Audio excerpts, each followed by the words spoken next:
Hello everybody, welcome to number 1 Doctor channel. Today's video is about lumps in the head and neck, which is part of our playlist called Short Medical Notes, in which we will have short videos about important topic in medicine. But please do not forget to like, share our videos, subscribe to our YouTube channel number 1 Doctor, and join our social media accounts in the links below each video. Our aim is to share the correct medical knowledge for all for free. Share and share. Today, we will talk about lumps in the head and neck. Lymph nodes can occur in any of the areas, including the parotid, and can be multiple or single, while lumps in the midline that are deep to the skin are most likely to be of thyroid origin or thyroglossal cysts. Bronchial cysts. Bronchial cysts are congenital epithelial cysts believed to represent retained elements of the second bronchial cleft which fail to disappear during embryological development. They are not apparent at birth but appear subsequently, usually in young adult life. A bronchial cyst will usually be a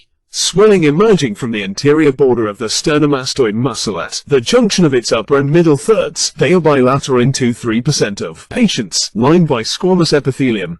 They contain a so-called glary fluid containing cholesterol crystals and are often surrounded by lymphoid tissue. Surgical excision may be difficult due to the close proximity of the internal ocular vein and carotid arteries. Secondary infection can occur and lead to incomplete removal and recurring bouts of infection. Bronchial sinuses or fistulae. These present as small openings in the lower third of the neck at the anterior border of the sternomastoid. Treatment is by excision, which may be difficult because the tract can extend back to the lateral pharyngeal wall through the fork of the carotid arteries. Cystic hygromas, also known as Cavanus lymphingiomas, because histologically they consist of multiple lymph-filled spaces. These arise from the jugular lymph sac, most commonly in the posterior triangle of the neck on the left. A cystic hygroma usually presents in infancy or early childhood and characteristically increases in size when the child cries or coughs. Clinically it is soft and poorly compressible, doughy, and transilluminates brightly. You are unlikely to see a case in finals,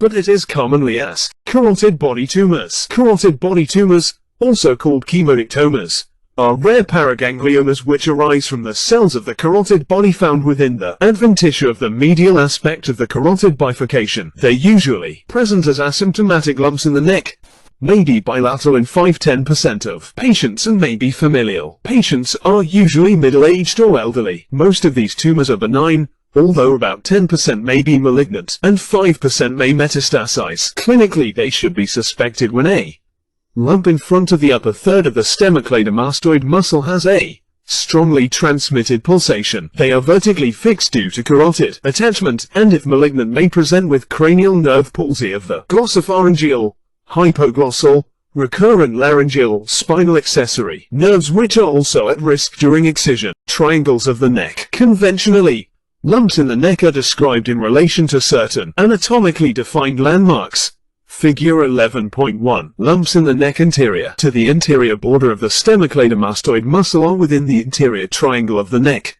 Its boundaries are the sternocleidomastoid, the midline, and the lower border of the mandible. Lumps posterior to the anterior border of the sternomastoid are within the posterior triangle of the neck. Its boundaries are the sternocleidomastoid, trapezius, and the clavicle. The base of the posterior triangle is more commonly referred to as the supraclavicular fossa. Lumps under the jaw are in the submandibular region. Therefore, if you are shown a lump in the neck, decide which triangle it fits into and you may almost have the diagnosis already. Remember that triangles of the neck. Conventionally, thyroid gland. If the thyroid feels normal, examine for lymphadenopathy or any other lumps. If you cannot feel any lumps and there are no skin lesions, then check the neck pulses, listen for bruits, and test sensation and neck movements. Pharyngeal pouches. These are usually not palpable. Thanks for watching our video and hope to see you again in next videos.